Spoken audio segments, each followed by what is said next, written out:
Hello everybody, today in front of me I have this Oppo A96 smartphone, and in this video we would like to share the top 5 tips for this device. So let's go ahead and start. The first tip is the fact that you can set your fingerprint and face as the unlock methods. So in order to access it, go for the settings. At the settings, look for the password and biometrics category. And here, as you can see in the biometrics section, we are able to add fingerprint and add face. Let's go ahead and add the fingerprint first. In prior of enabling any of the biometrics, the system will require you to set up the backup unlock method. You can set it from the list of pattern, pin or password. So click on continue. As you can see, here at the menu we can choose from pattern, 4-digit password, 4 to 16-digit password, and password with 4 to 16 alphanumeric characters. As I mentioned, I'll go with pattern, show the pattern that you would like to use, confirm it, and now we can start enrolling our fingerprint. So the sensor is located, as you can see at this graphic, the sensor is located on the power button. So all you gotta do in order to enroll your fingerprint is to lane lift, gradually scanning the entire surface of your finger. Try to lay it in various different positions until you see that this fingerprint picture will completely turn gray. Oh, should I say it will completely turn green. Alright, so fingerprint has been successfully added. Let's go ahead and test it out real quick. Great success. Next, we'll go ahead and add the face as well. So we'll draw our backup pattern. All you gotta do in order to enroll the face itself is to place your face and scan it into this circle frame. I'll do it off the screen real quick. Alright, so my face has been successfully scanned, so let's test it out. Alright. As you can see by this lock icon on top of our display, our face is being successfully scanned and our screen is being successfully unlocked respectively. So we are moving on to the next tip, which is the fact that you can change the motion smoothness of your interface by changing the screen refresh rate on this device. So open up the settings, go for the display and brightness category. Here, tap on the more, screen refresh rate.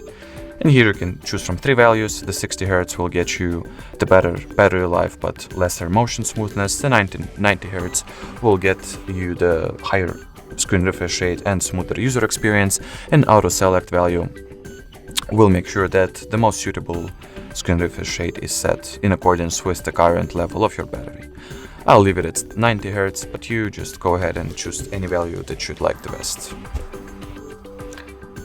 Next tip is the whole category in the settings. It is called the convenience tools.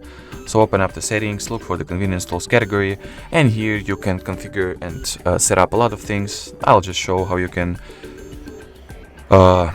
set up and configure the screenshot settings, for example, where the preview window will be located, whether the screenshotting will make any sound, what will be the gestures and swipes for this screenshot to be made. For example, the three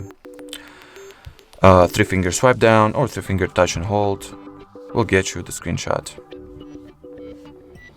And also power and volume buttons, for example. There is the tutorial, delete original image after editing, and screenshot sound.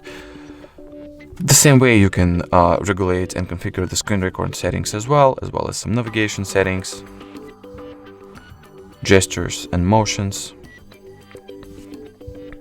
and many more. So we are moving on to the next tip, which is located at the additional settings category. So look for it.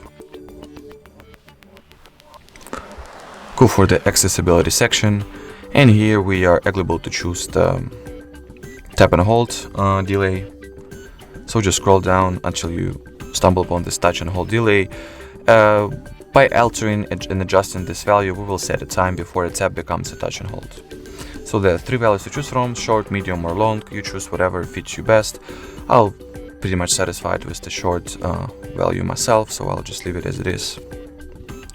The next and the final tip for this video is the fact that you can monitor, check and see the level of your digital well-being by entering the settings and looking for the digital well-being in parental controls section. Here you will see the screen usage infographics, for example, how much of the screen did you use today or any other chosen day or for any other chosen period, for example, week, months or few days. There are also shown how much time have you spent at the particular app itself. As you can see, this much time I've spent at the Play Store, this much time I've spent at the settings, and etc.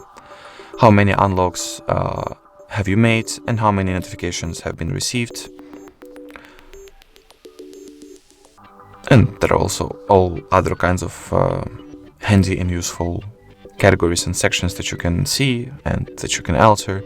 So we highly recommend that you check out this digital well-being tools yourself and see what useful infographics and what useful data you can get from it. Alrighty, so that was it for this video, guys. If you found it helpful, don't forget to leave a like and subscribe to our channel. Bye bye!